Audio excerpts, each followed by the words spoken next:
There's a whole fleet of them. Look on the ASA. My gosh. They're all going against the wind. It was basically a cube with inside of a sphere where the points of the cube were touching outside of the sphere.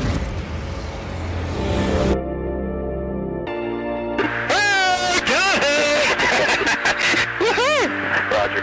There's troubleshooting machines out here.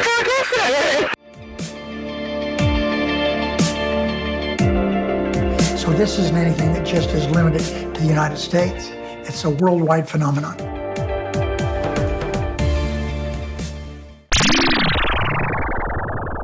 Hi everyone, and welcome back to That UFO podcast. My name is Andy, and this is Tom DeLonge Profile, not an interview with Tom DeLonge. I think we're a few of these in now that I can say that, Still and not people. an interview. No, it's still not an interview with Tom DeLonge. We would want that to happen.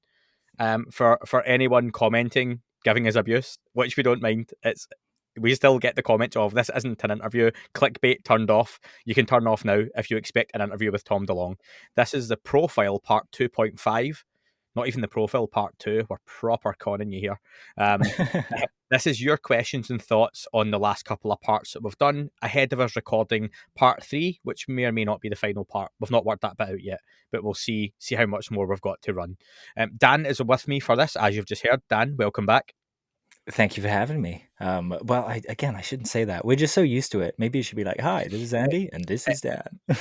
It feels like a long time since we recorded, and it's been like 5 or 6 days, and I always feel like, see if I'm not in that cycle of every couple of days doing something, because I was away for a few days, it totally throws me out.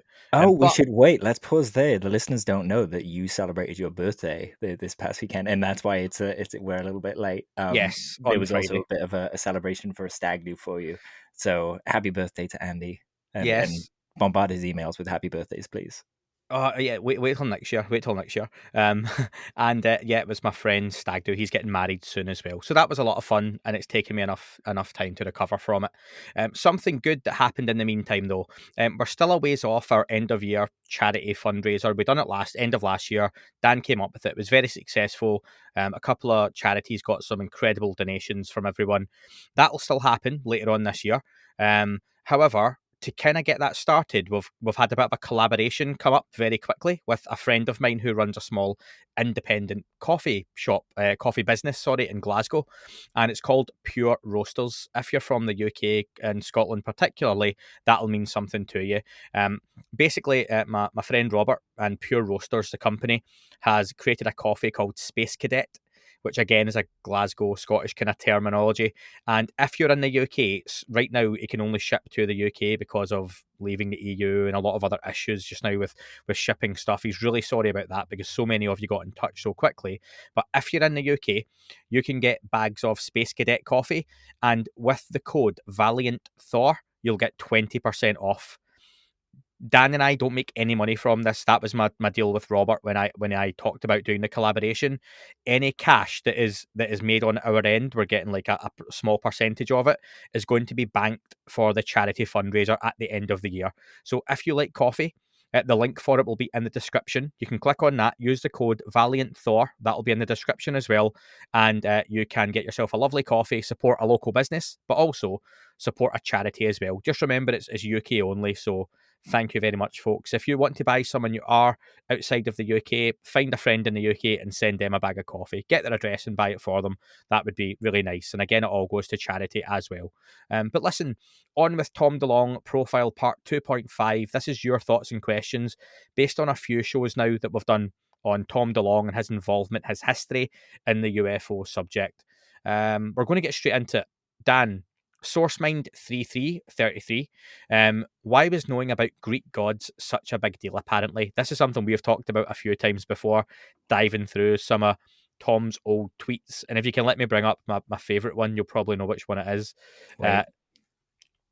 Atlantis? Yes. Tom's 7-tweet mega thread on what if, and then he goes on a rant about there was such a place as Atlantis, what if the stories are true, and the mythology behind it, and what if it was an advanced civilization and there was a cataclysm. We'll get to that later on.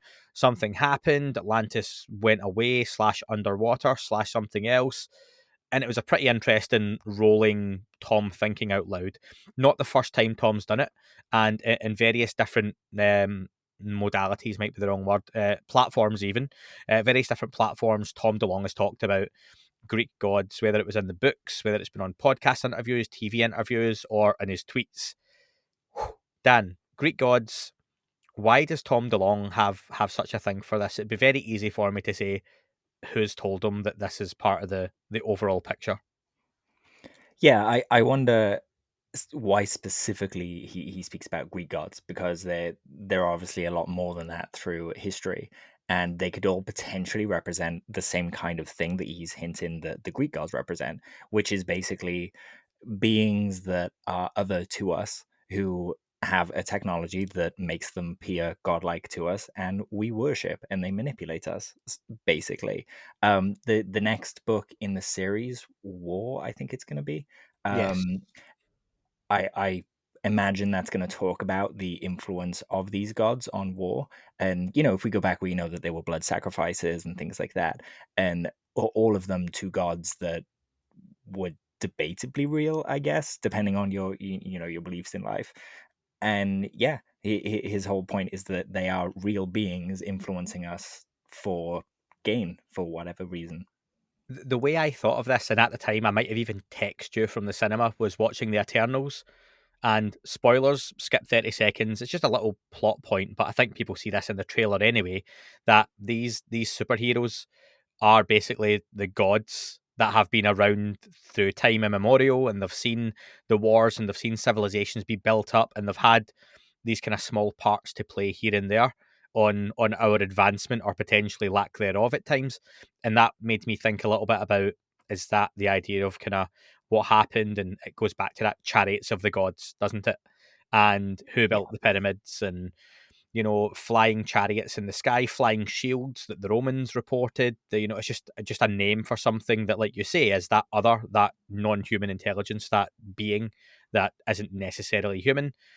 And I think it's fair to say that through his connections and sources, Tom's been told some lies, and he's no doubt been told some mistruths, and he's probably done that thing we talked about with Kurt Mungle, didn't we? About the Tom's got a jigsaw, and he's got I was just about to say yeah, your jigsaw analogy comes in he's got handy, because he could have a few bad pieces in there, right? 100%. Yeah, and my analogy initially was Tom's got a 1,000 piece jigsaw with 700 pieces. But like you say, maybe it's not 300 pieces missing. Maybe he's got a few more pieces, but of a different jigsaw. And it's deliberately put in there to throw him off, completing his big picture. And that's where maybe Tom's mind isn't as controlled and delicate as many of the other people that come out in this subject over the years, or any other, big subject. Some of the great thinkers who would take time and have a poise and composure when they're thinking about a subject. Tom will sit on Rogan, or if he was ever on like a 60 minutes, or any interview, and just talk, because he wants to tell you his story and tell you what he knows. Probably going back to when we talked about those Jimmy Church interviews, and he just goes for it. And he has those moments of, I can't say this, I can't say this, I can't say this. And then other times, blah, blah, blah, blah, blah. And you're like, wow. And like you say, he's no doubt had his hand slapped at times, but I don't doubt some of the things he said. It's just trying to pick out the truth in amongst the fantasy, or the kind of misinfo, if you want to call it that he Yeah. might have been given. Yeah, absolutely. Yeah, I wonder if the Secret Machines books, because they're said to contain truth mixed with, fabrication of fiction. I wonder if they are what they are because Tom actually can't discern the two different things from in what he's been told by people. So he's just kind of repeating everything that he's been told in the hope that, the rest of us can kind of help crowdsource what's real in it. It makes me think, Nick Pope wrote two fiction books. Fiction, non-fiction. I always get these mixed up when I done advanced higher English. Non-fiction's non-fact, isn't it? Which means it's fake. Yeah. That's always the way I right? Okay, yeah. So Nick Pope wrote two non-fiction books, Operation Thunderchild and Operation Lightning Strike. I think I've got them somewhere in here. And take what you think of Nick Pope and anything away. I really enjoy them as being sort of Independence Day like books, and quite interesting takes on potential alien invasion and what would happen. And you think if someone like Lou Elizondo or Chris Mellon wanted to write a book obviously we know about Lou's book coming out, and it's got to go through a strict vetting process, and same as Skinwalkers at the Pentagon and other books like that. They could easily write a non-fiction book, couldn't they, and just put a lot of truth within it. But if you put it on the backdrop of a real alien invasion with aliens coming through wormholes from other planets to fight us, you could just hide all that truth in there. But that then you start to pick apart, is that bit true? Is that bit true? Are they coming from this galaxy? Are they using wormholes? All that kind of stuff. But yeah, it's really interesting. Just to establish here, fiction is the untrue stuff. Okay, so fiction is okay. So Yeah. non-fake would be the correct way to put it. Okay, cool. Thank you for checking that. Yeah, that's cool. Folks, I had an advanced higher English at school. It's just one of those things that when you think about too much, you trip over. That's all. Yeah, at 36, it's just one of those things that goes out my head. But yeah, so yeah, thanks for the question. Good start.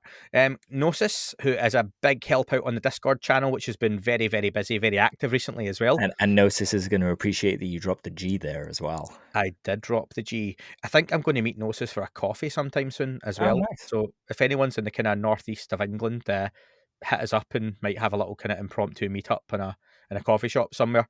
And more information on meetups coming very, very soon, hopefully. Is anyone in Blackpool end of June? But anyway, we'll get to that. Gnosis says, if we are to trust that the TTSA members were honest in their original list of endeavours, then what do you think gave them the confidence to believe they could achieve these goals and use $50 million worth of public money to do it?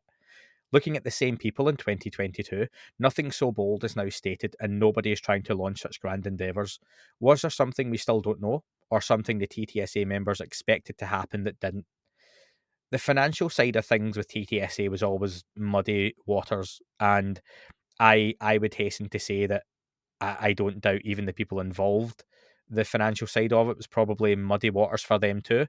Plenty of you who got in touch with myself and Dan for this told us, and one of you actually, I'll read the comment soon, mentions how it was money well spent.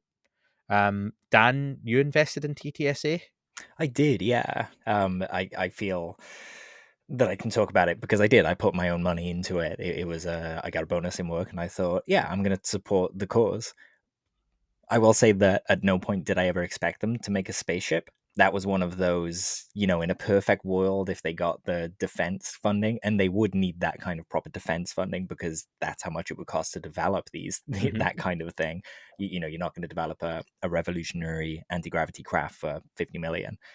But in terms of maybe inspiring people who are going to possibly invent those things in the future or going to research them, or, just start investigating that paradigm shift that's coming, that we're not alone. I think I would argue that it's money well spent, and I was happy with my money being, gone into that.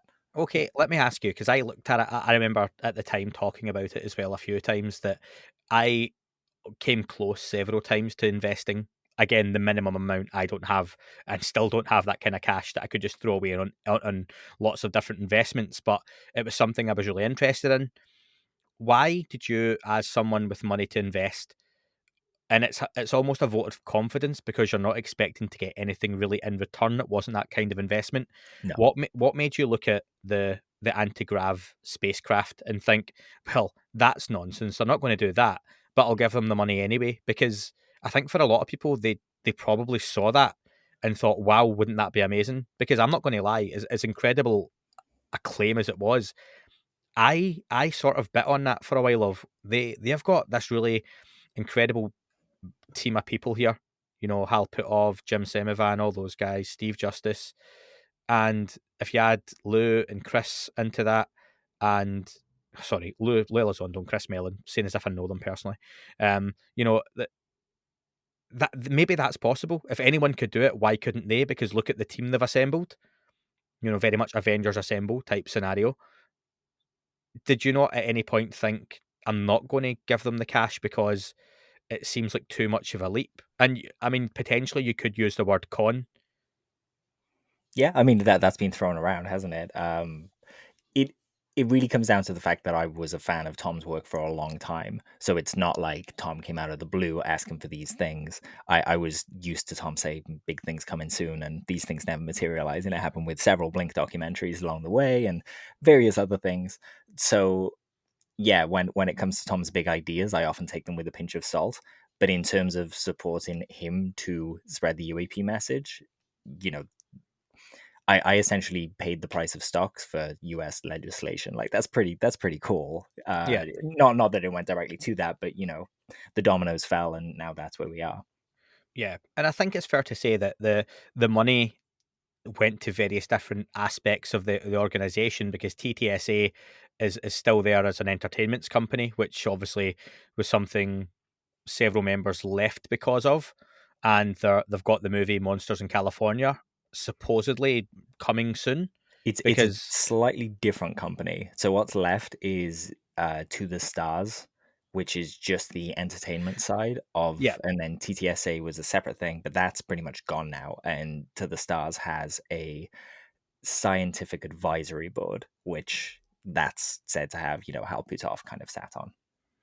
which is the same as essentially Nick Pope giving advice to the creators of Signs or Independence Day Yeah. or Arrival, because he is seen as an expert in a field. So we will contact you about, any alien stuff that comes up.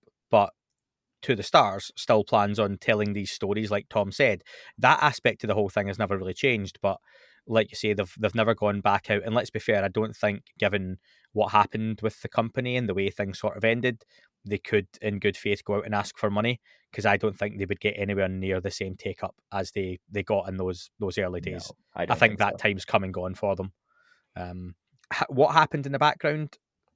Is that something that comes out in Lou's book? Probably not. Is it something that comes out down the line? Maybe. We don't know. But there was more people involved than just that cast of characters we saw on Unidentified. Yeah. There was a lot more people involved with TTSA in the background, and that's probably where things get muddy and murky. And there's people you don't know, because they were still running a company. The people that we saw on that TV show weren't all sitting running this company in, on a day-to-day basis. So that's something that, if it comes out, it comes out, but we'll see down the line. Paul Henderson, To the Stars Academy definitely got the ball rolling, and Tom DeLonge, in my opinion, is pivotal.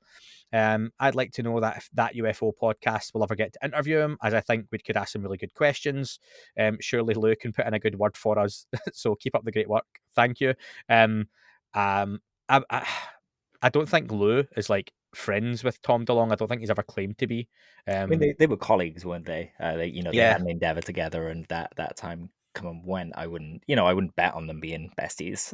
yeah. Maybe if the company was still together and they were still working together, like, then I would love anyone who knew Tom DeLonge. That's something, like, I'll say, recently, Dan, didn't we? We did reach out through a few different avenues, Yeah. and we got a nothing back.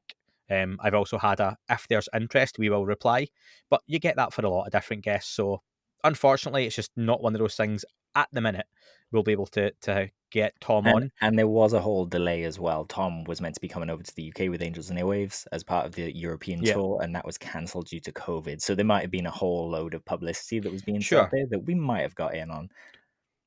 My best hope for getting Tom DeLonge on the podcast this calendar year would be if Monsters in California gets a press tour.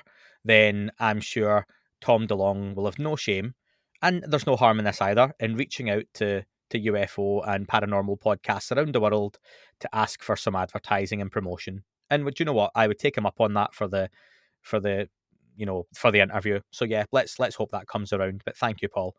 Um, Alex says, I think TTSA helped change the UAP conversation and take it to the mainstream in a more credible way. Unidentified was a fantastic way to reboot a subject that had become tired and cliche. I know Lou now denounces UFO-tainment, but this show did entertain as well as inform, all the while bringing the subject more to the open. Tom was instrumental in bringing that all together. It's hard to balance entertainment and educational values of a production, but it can be done. I like to think we try and do that as well, to be fair.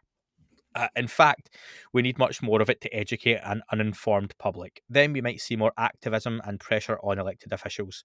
Yeah, good point, Alex. There is that balance of entertainment and information, and I think this could be really dry. Dan, we're getting to the 2 year point now of the podcast. If every single thing was the same and monotoned and almost like a newscast, but I Yeah. get there's people listening to this to take away information. There's people listening to these shows particularly for that debate and to hear our thoughts on things.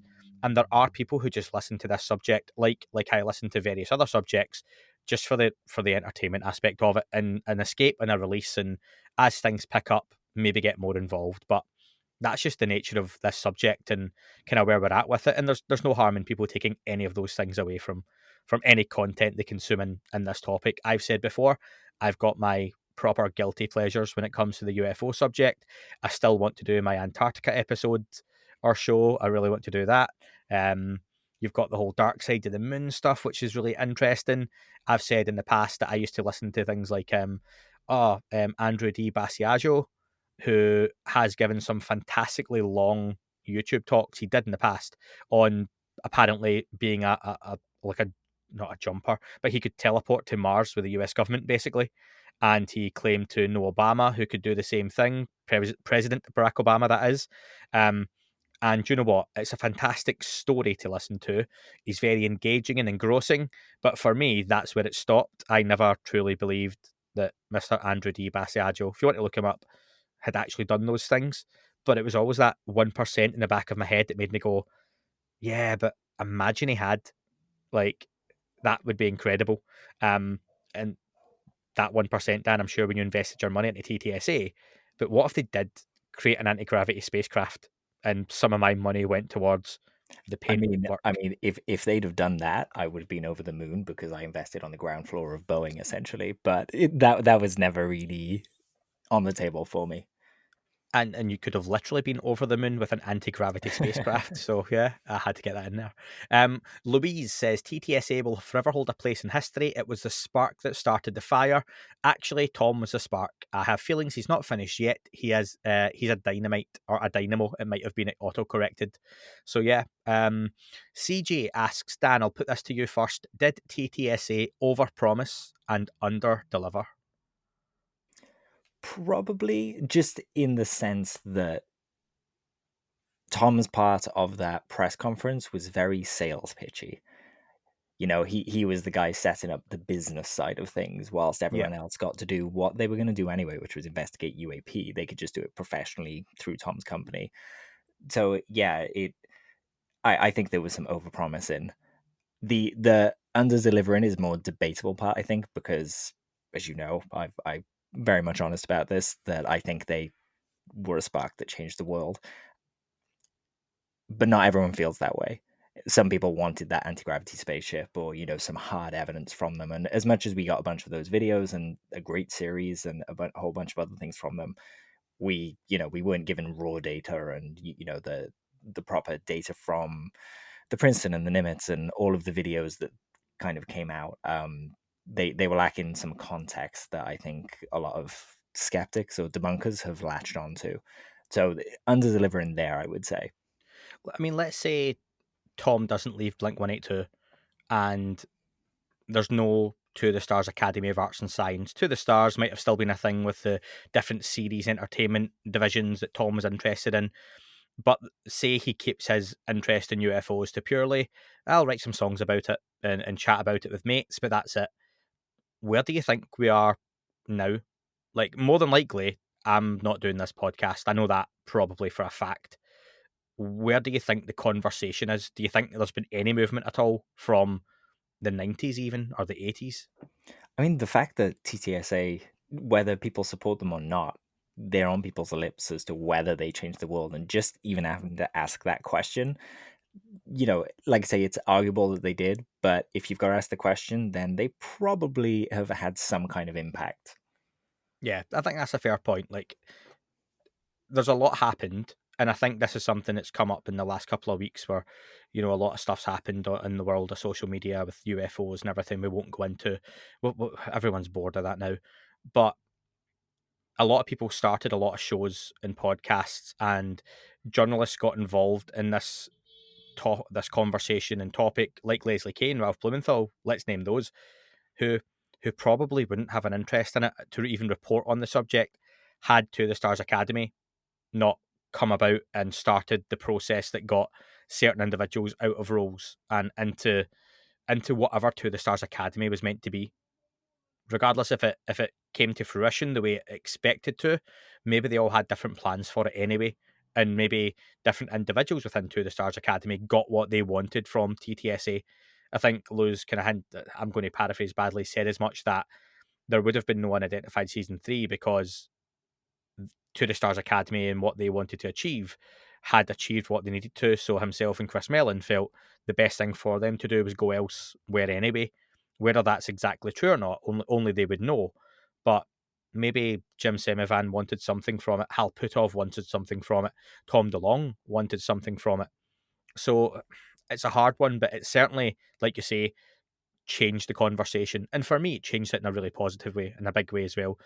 I'm really sorry if anyone did invest and lose money on what they felt was that overpromise, because that's a totally fair and rational position to come at. You might be like Dan and many other people who commented to say it's been money well spent. They were happy to invest because they feel they got what they wanted from it.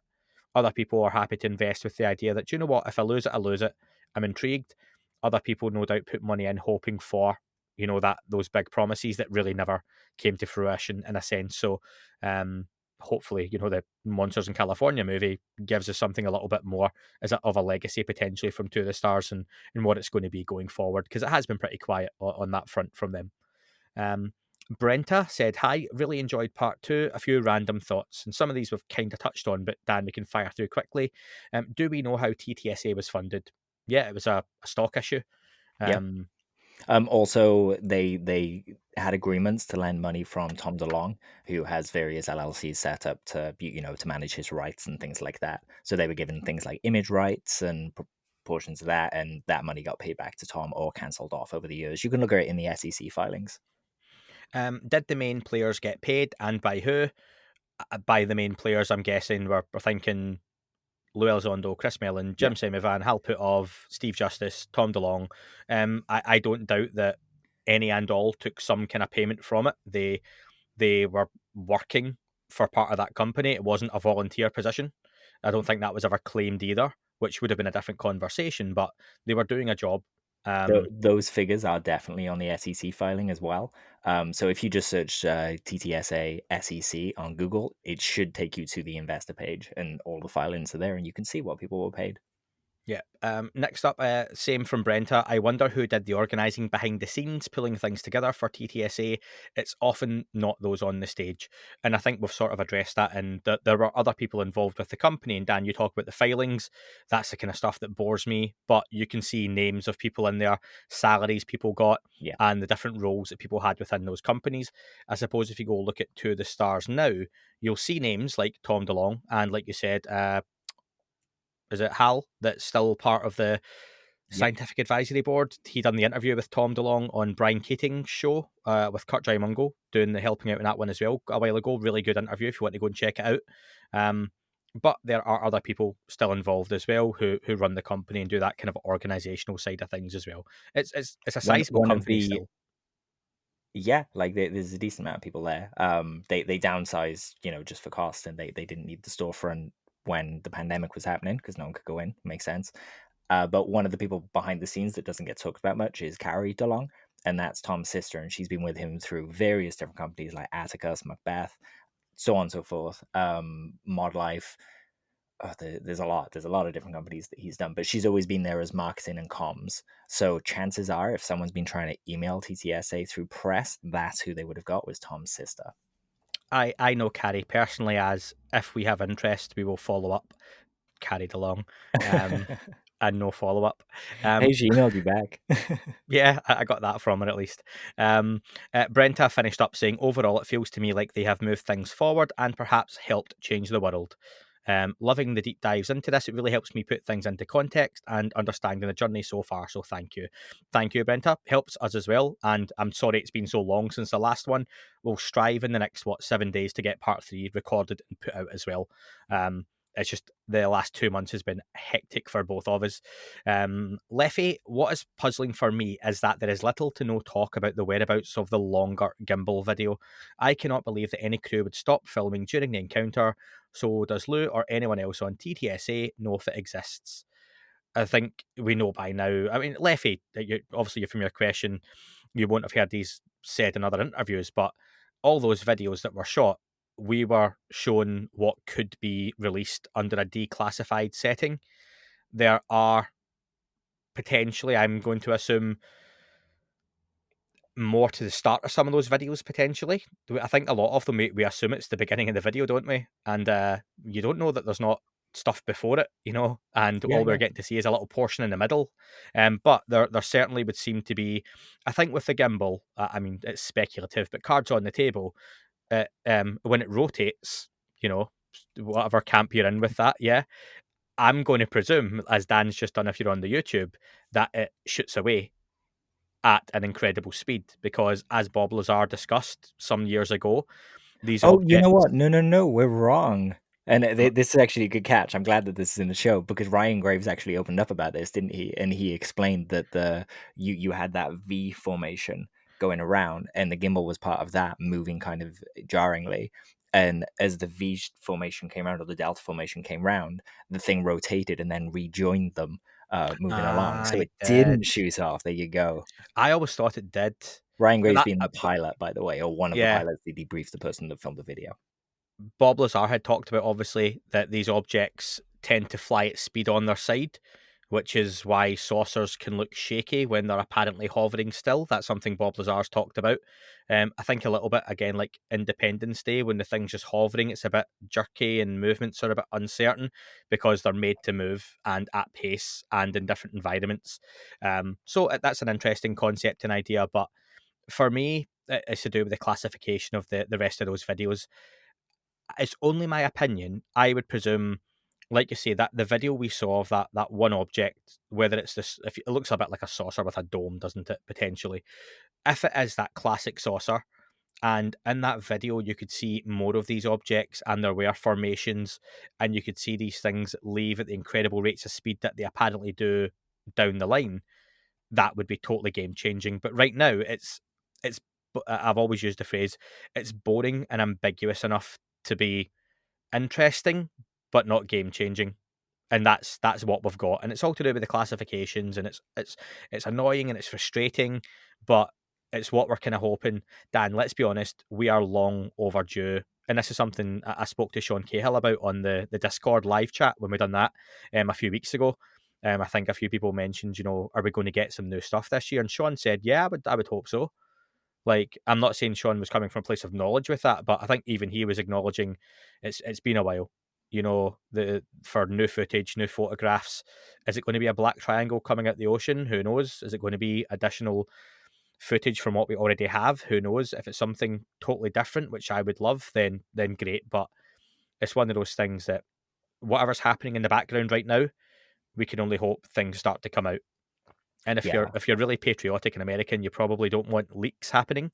I get that's something that people like Louis Elizondo and others have, especially those with a military background, have not wanted things to leak because it's an official process and all that kind of stuff. But if you're just a fan of the UFO subject, then you want President Biden to slip up in an address and go, if only those aliens were here today. You know what? You want something. You would take anything. That's why you enjoy the subject. That's why you love it and the mystery and anything you can put together for that 1,000-piece puzzle that we talked about. I really hope that the next UAP report coming on Halloween that we'll see, I really hope that it's not just the same again. I hope that we get a video or picture or just a little more transparency on it where we can look to those reports every year coming forward, and see them as actually substantial instead of arguing over them.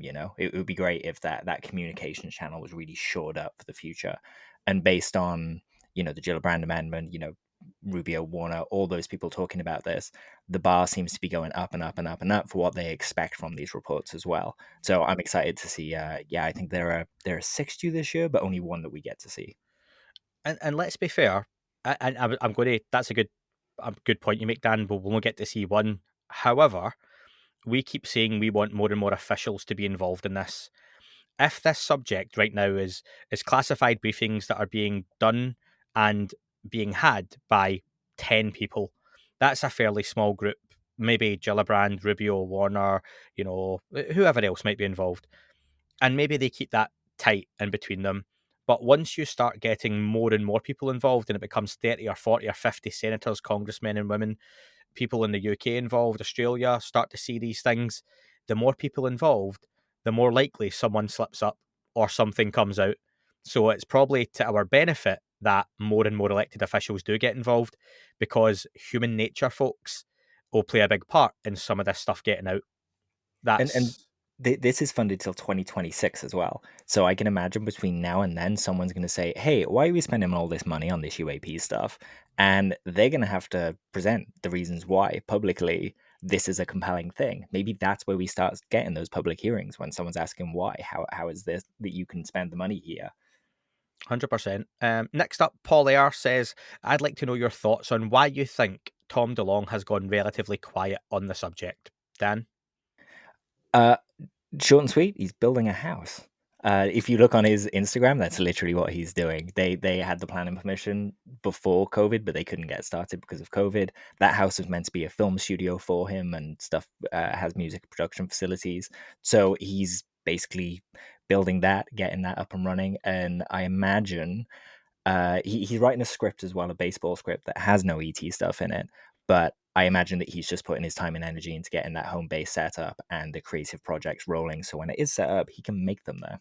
I'll play devil's advocate and hold your feet to the fire, Dan, as a Tom DeLonge fan here. He wasn't too busy building a house or writing a script when he was doing loads of interviews on a press tour last year for people who were Instagrammers and TikTokers and bloggers, all about music. I know personally at least one journalist he spoke to, and it was all about music, which was they were told it was to be about music. And I know people tried to slip UFO questions in. He's never done anything like that in the last 2 years, at least, since I started this, to other than the Brian Keating interview that I'm aware of. He's not even done Jimmy Church, has he? Who was a go-to of his for a couple of years. No, he hasn't done that for a while. So other than that one Brian Keating interview, which I would, and this isn't me saying Tom DeLonge come on that UFO podcast, I mean, Tom DeLonge, yeah, please do. Go and do another good interview. If it's with a Kurt Jai Mungo, or if it's with Brian Keating, again, be more open. If you want to get back on Rogan, no doubt, big platform would be great. But I would like to hear him come out and talk about it and address some of these questions. And again, I think it's something that I spoke to George Knapp about when I interviewed George, and he didn't feel Tom DeLonge owed necessarily people explanations, etc.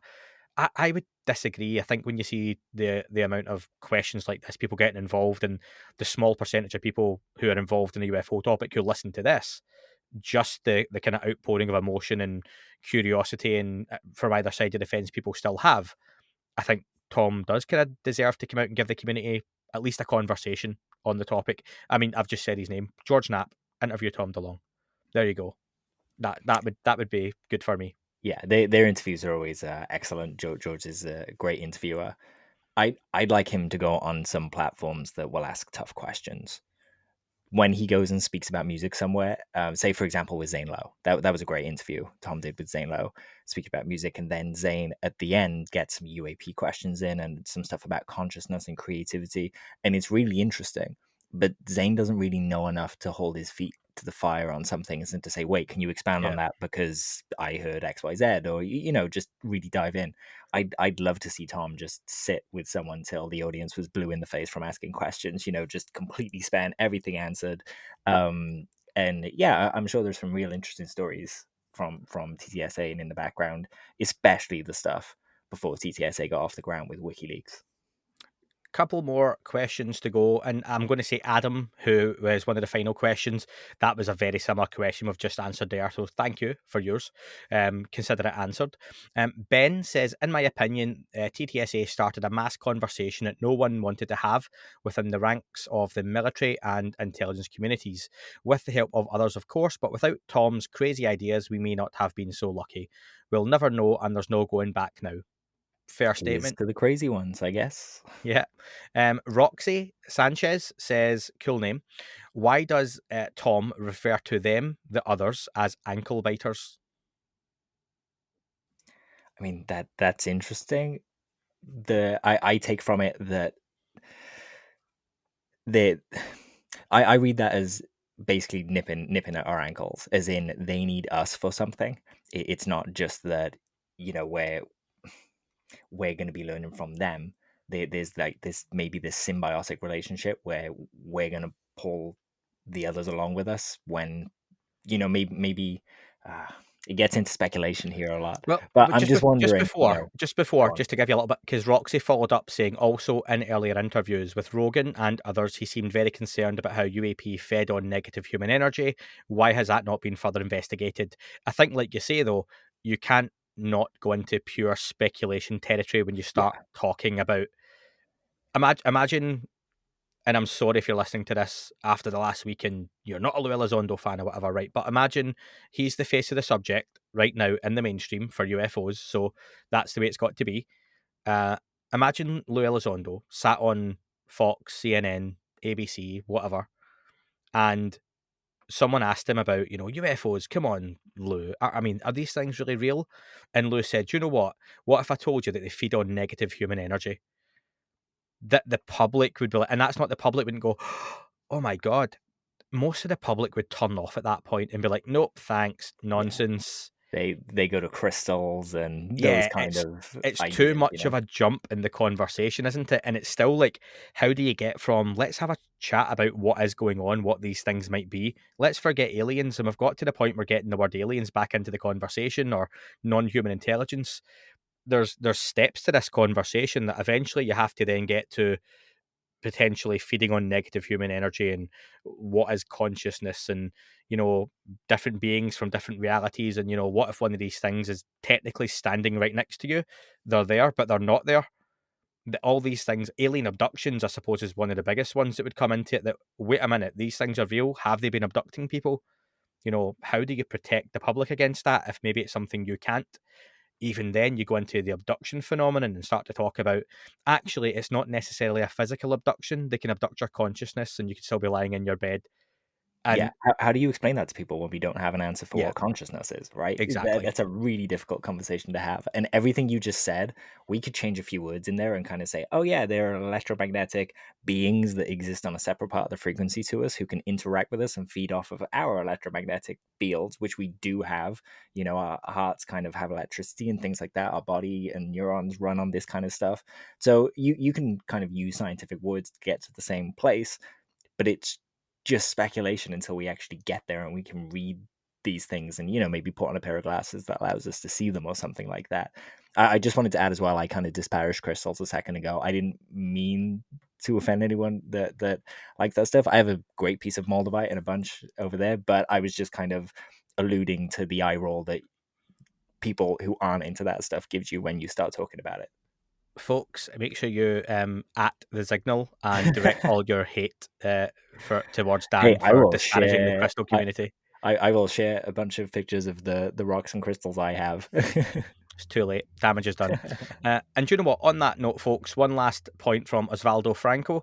Osvaldo, I believe, is on or is going to be on Vinny Adams' podcast, Disclosure Team, soon, Yeah, I or think so. has been on. Vinny done a run of interviews, and I can't remember if he's done those yet or that's still to come up. But he leaves us with the comment that absolutely To the Stars Academy changed the world. Without TTSA, we wouldn't have Lou Elizondo or Chris Mellon or Sean Cahill. He doesn't think there would be a UFO or UAP Twitter in the state it is now. That could be good or a bad thing, depending on kind of where you're sat in the last few weeks. And all the stuff that's coming, including possible congressional hearings, all came from Tom DeLonge and To the Stars Academy. He and they aren't given enough credit. I'm an investor, and it's the best money I ever spent. So, again, Osvaldo, great comment. Thank you very much for that. For me, I'll leave my full overall opinions till we get to the final episode. Part 3 may or may not be it. We'll see where we get to. But then, of course, we'll finish off with another part 3.5 at least anyway, and get your thoughts and ideas. I think we thought this was going to be 2 parts before we started, right? Yeah. If I remember correctly. But there's just so much. Yeah, I think when I was writing part 1, I was like, oh, God, there's so much even before we even get to unidentified. And yeah. So I'll just wait and say, let's see what happens. Part 3 will be out in the next week or so, definitely before the end of March.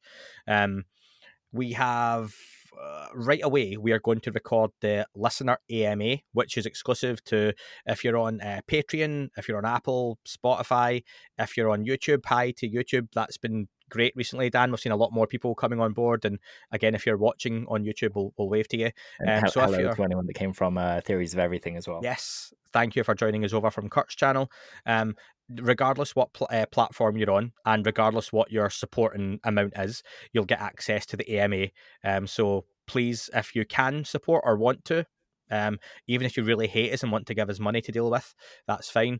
Sign up and you'll get access to the AMA as well. We've got 6 pages worth of questions, which we'll blast through.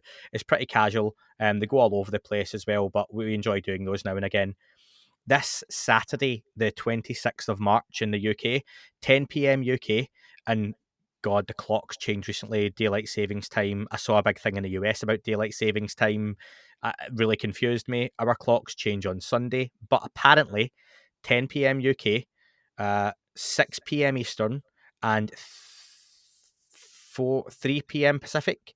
That should be correct for this Saturday, the 26th of March. We're going to do a live YouTube show, and we'll be taking people calling in. I've just checked. Yeah, it's correct. Eastern's now 4 hours behind us, and Pacific is now 7 hours behind us, and they used to be 5 and 8.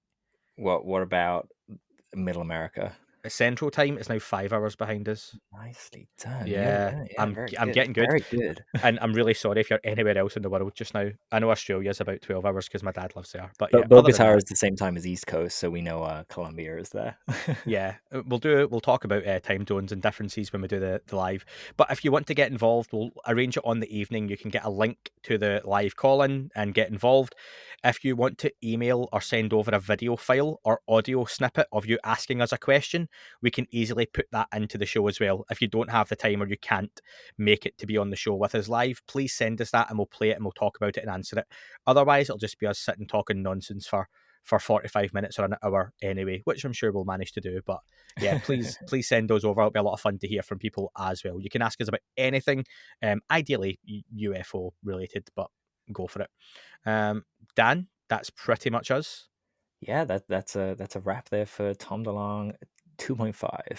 Yes. A couple of interviews on the horizon as well. Jazz Shaw, Joe Murgia and Rich Hoffman. Just about to confirm final dates with a couple of those as well, but those will all be out in the coming weeks as well, including your usual breakdown episodes, and the AMA will be available on all those paid platforms as well. So thank you very much, Dan. Pleasure, and I'll see you on the other side. See you on the other side, my friend. Of the recording. That is all for this week's show. Thank you very much for listening. Please remember to leave the podcast a review on your chosen platform. You can like, retweet and subscribe. That would all be very much appreciated. The shows are being uploaded onto YouTube as we speak more and more. You can sign up at patreon.com/thatUFO podcast to access the shows ad-free as well. Please get in touch on Twitter, Facebook, Instagram, That UFO Podcast. Of course, on Twitter, it's at UFO UAPAM. And again, folks, as always, keep looking up. You never know what you might see.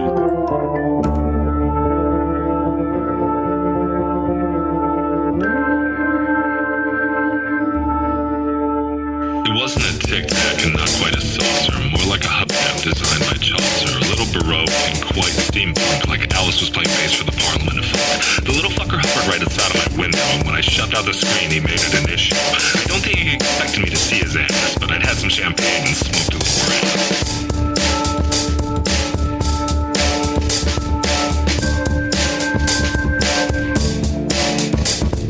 Meditative game of state full on meta. Can't imagine how it could have been any better. I got to the top of the stairs and there he was. Like, you awake? I was about to abduct you, cuz.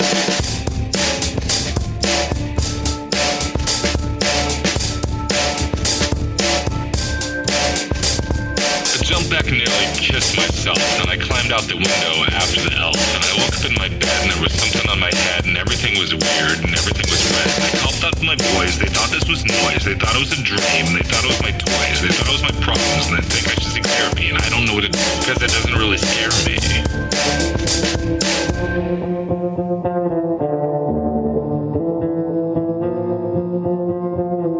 If you really want to know who I think I be, I think it's you and me and us and we and him and her and that and she.